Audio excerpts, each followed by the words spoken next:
Waymark aims to make moments matter. As you may have observed tonight, Waymark transforms communities by interrupting the cycle of neglect, abuse, and abandonment in the lives of young children in the foster care system, and enabling them to successfully transition to adulthood. This mission is fulfilled through camps, skill trainings, and mentoring. One of the camps, Royal Family Kids Camp, is a 5-day summer camp. A camp where many kids get to be kids, often for the first time in their lives.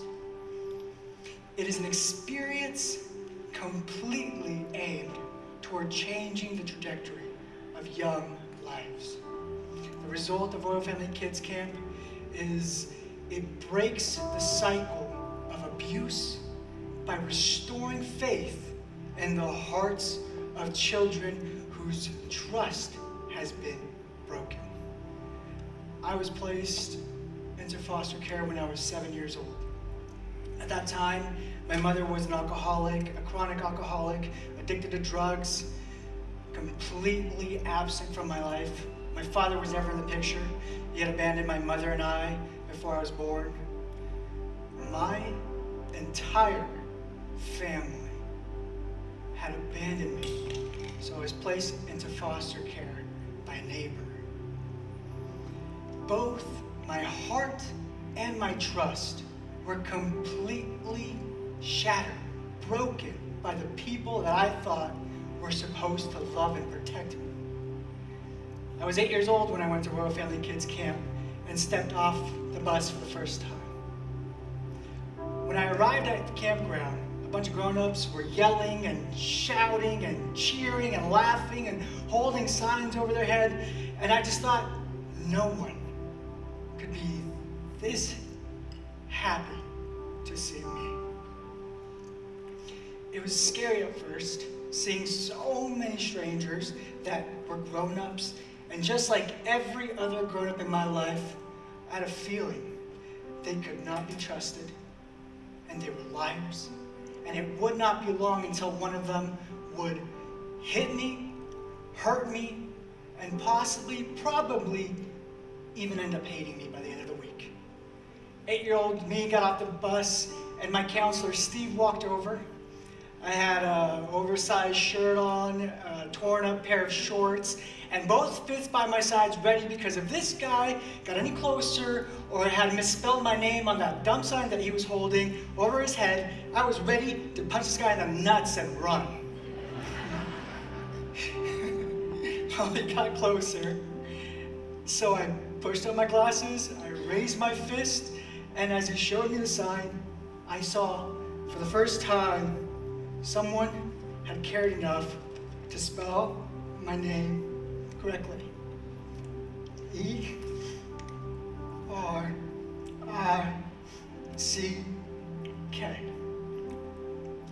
And on the corner of the sign, it said, God loves you. So I asked Steve, who's God? Why does he love me? No one's ever said they love me. I remember tears streaming down his face. He got on one knee and he says, your heavenly Father, your dad loves you. If any man want to cry, go to camp. You won't start crying in 2 minutes. I went to Royal Family Kids Camp for 4 years. Every single year, Royal Family was the only week where I felt safe, loved, cared for, where people remembered my name, where no one would ever hurt me. One of the most vivid years was my 4th and final year at camp. After this, there was no going back, there was no returning, so I wanted to do everything. I wanted to be a part of everything. And I remember one evening, right before dinner, the camp director stood up and said, who wants to pray for food? I had never prayed for anything. I had never been to church, but I was thrilled to raise my hand and make the silly noises that every kid makes. After being picked, I asked everybody to bow their heads, close their eyes, and as I lowered my head, I started talking to God. And that day, I didn't pray very long, but for the first time, I prayed. And for the very first time, I believed that God was listening to me. Royal Family Kids Camp was the safest place in the world to me. Every day, my foster parents made it clear to me that I didn't belong in their family. I felt unloved. I felt hopeless. I felt unaccepted. At Royal Family Kids Camp, I had an aunt, an uncle, a grandma, a grandpa, who I genuinely would tell my friends at school that these were my real family. Sure, they might look a little bit different. I might be a little bit more tan. That's just playing in the sun too much. In foster homes, I was hit. I had my hair pulled, and I would feel scared most of the time. During weekend visits, I was allowed to visit my mother for 2 days. My mother was a recovering 12-year alcoholic, drug addict who had not been present in my life until I was placed into foster care. During those weekend visits, she would leave scars, bruises on my face, on my arm, on my back. She would yell, she would scream in my face, and leave me gasping for air after knocking the wind out of me. At camp, I was given endless amounts of high fives, words of affirmations, built up my self-esteem. I was told that I had a charming smile, that I was smart, that God made me because God loved me. During my week at camp, I was allowed to be a kid. I had everything that every child deserves: a royal family, a lot of smiles and laughter, enough food, and even toys. My entire time at camp can be described in one sentence. Royal Family Kids Camp was the happiest moment of my childhood life. Even to this day, I don't have many photos of my childhood, but I do have these 4 photo albums that contain the childhood memories of Royal Family Kids Camp.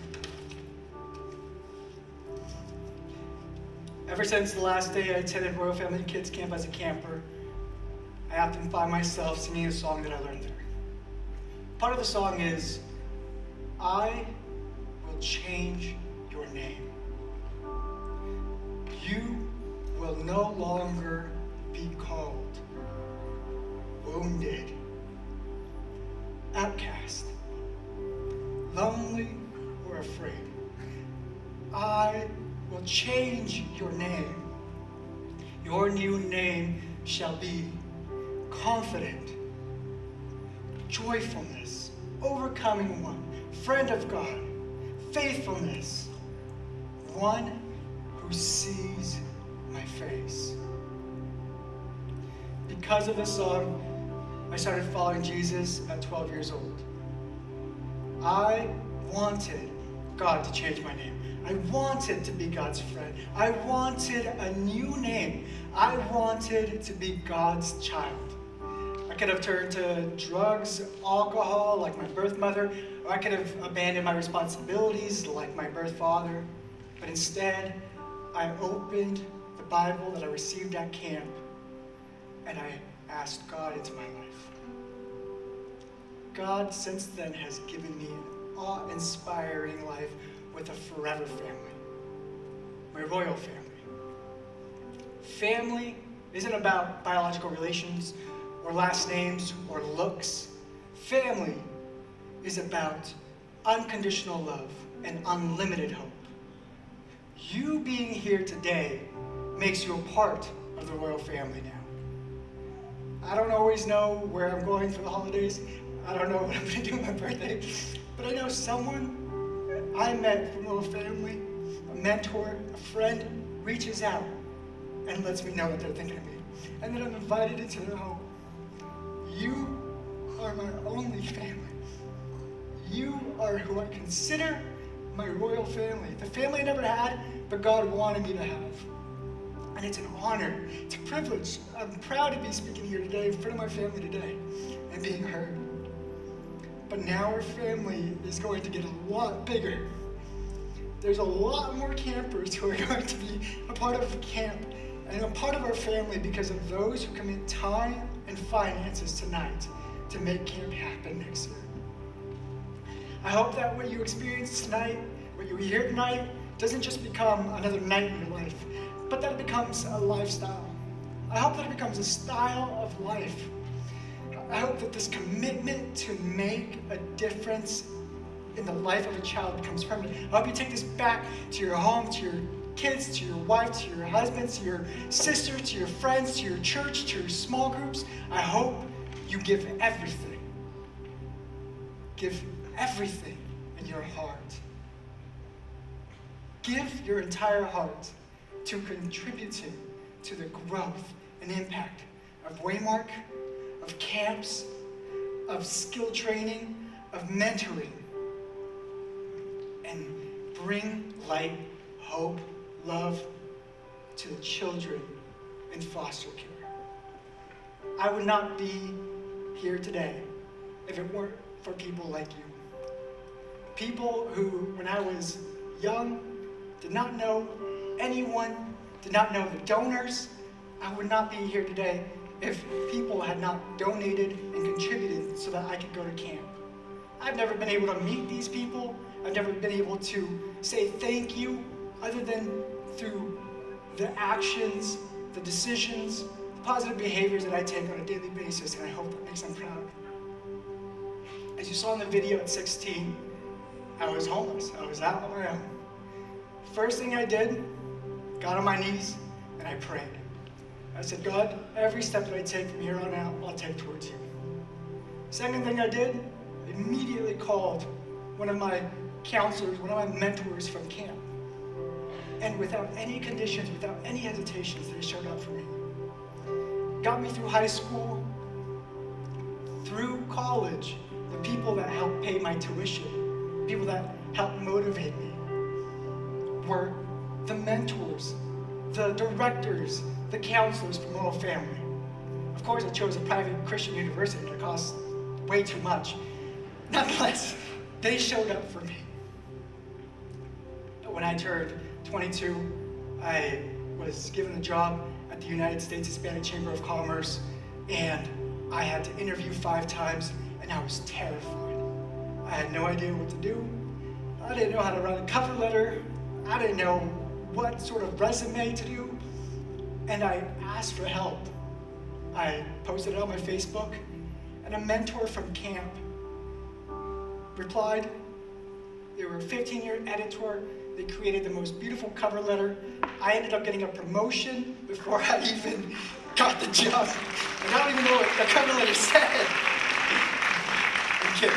But after that, I went on, started a company, Tiny House Society.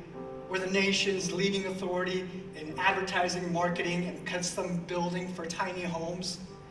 And today, when I ask for advice, when I ask for help, I reach out to those mentors. I reach out to Wayne Tesh. I reach out to the people who knew me when I was 6, 7, 8, 9, 10. They're the only people that I have to ask for help. Sometimes I don't even know how to pay my employees, and I say, help me. And they give me all their insight, all their advice. I would not be here today without people like you. One thing that I would like to do is, I really think that camp needs each and every single one of you. One unique thing about fundraising and these events is I've sat in those seats and I am poor. When I say poor, I am really, really, really always, saving my money, putting money away. But I always wanted to lift the paddle. I always wanted to give back. I always wanted to fundraise. I always wanted to donate. One time I did. It was $20 to the national camp. Today, I would like every person in this room, I don't even think it's ever done. I don't think every person has raised their paddle. But I think, even if it's $1, even if it's 10 cents, I would love to see you guys raise your paddles. I would love for each and every one of you to support camp, whether it's through your time and volunteering, whether it's through $1, whether it's through 10 cents. At this moment, if you feel compelled, I would love for you to raise your paddle. $1, 50 cents, 10 cents, out the door, just tell Tasha what you want to contribute. Thank you. As my commitment to you, every person, whether it's $1, whether it's $100,000, I will handwrite you a letter. One, because I need to give you guys my address. You know, you're my family, right? Christmas is coming up. I need gifts. But more than anything, because I want to connect with you. I need mentors going into my 30s, into my 40s, into my 50s. I don't know about relationships. I don't know what I don't know. I need people like you to be a part of my family, my community. So one, I commit to handwriting a letter to those who donate or volunteer their time.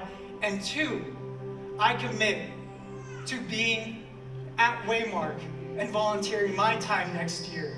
So if you decide to volunteer, you'll see me there.